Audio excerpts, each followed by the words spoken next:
എടാ ഒരു പേന തരുമോ? എൻ്റെ ഒരു പേന ഇല്ലായിരുന്നു. അത് ഇല്ല.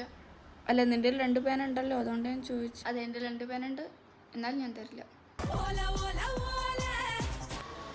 എടാ 5 മിനിറ്റിന് ആ ഹോട്ട്സ്പോട്ട് ഒന്ന് നോക്കി തരുമോ? ഹോട്ട്സ്പോട്ടോ? ആ ഇല്ല, തരില്ല. നിൻ്റെ അൺലിമിറ്റഡ് തീർന്നു പോയാലോ? തരില്ല. എനിക്ക് ആ നോട്ട്സ് തരുമോ? ഞാൻ നല്ല ലീവായിരുന്നു. സോ ഒന്ന് എഴുതാൻ ഞാൻ വീട്ടിൽ കൊണ്ടുപോയിട്ട് ഇല്ല, എഴുതില്ല. എനിക്ക് വീട്ടിൽ പോയിട്ട് വായിക്കാനുള്ള ഞാൻ തരില്ല. അതെ, എനിക്ക് വീട്ടിൽ പോയിട്ട് പക്ഷെ പഠിക്കാനുണ്ട്. ഇത് ഇന്നത്തെയും കൂടിയും പഠിക്കാനുണ്ടാവുമല്ലോ, അപ്പോൾ അതുകൊണ്ട് ഞാൻ തരില്ല. എടാ എൻ്റെ ഫോണൊന്ന് ചാർജ് ചെയ്യാൻ വെക്കണ്ടേ? നിൻ്റെ 98% എൻ്റെ ഒന്നുമില്ല, അതാ ഞാൻ ചാർജ് ചെയ്യാൻ വെച്ചേക്കുമല്ലേ? അതെ, അത് നിൻ്റെ 98 ഇല്ലേ ഉള്ളൂ, 2% കൂടി ഉണ്ട്, അത് കയറട്ടെ.